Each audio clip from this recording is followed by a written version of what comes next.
কাল থেকে রথযাত্রা শুরু করেছে জমিদার বাবুরা। আমরা রথযাত্রা আষাঢ় মাসে হয়, শ্রাবণ মাসে হয় শুনেছি, জুলাইতে হয়, অগস্টে হয়, ভাই ফেব্রুয়ারি মার্চে রথ হয় আমি প্রথম দেখলাম। আমরা জগন্নাথ দেবের রথের কথা শুনেছি, আমরা মহাভারতে শ্রীকৃষ্ণ অর্জুনের রথের কথা শুনেছি, আমরা দেবদেবীদের রথের কথা শুনেছি।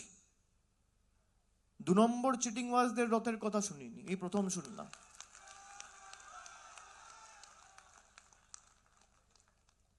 মানুষের প্রতিনিধিরা রাস্তায় থাকবে, না থেকে তারা থাকছে কোথায়? রথে।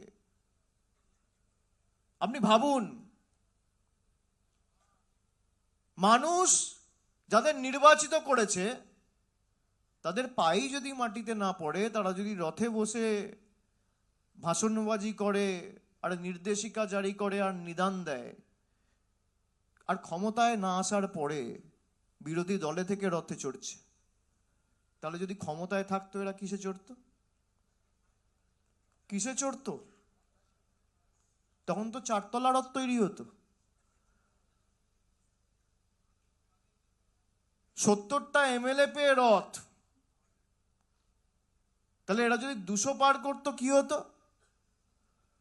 বা আরো 70টা আসন বেশি পেতো কি হতো? কে চিকেন প্যাটিস বিক্রি করবে আর কে ভেজ রোল বিক্রি করবে, বিজেপির নেতারা ঠিক করছে।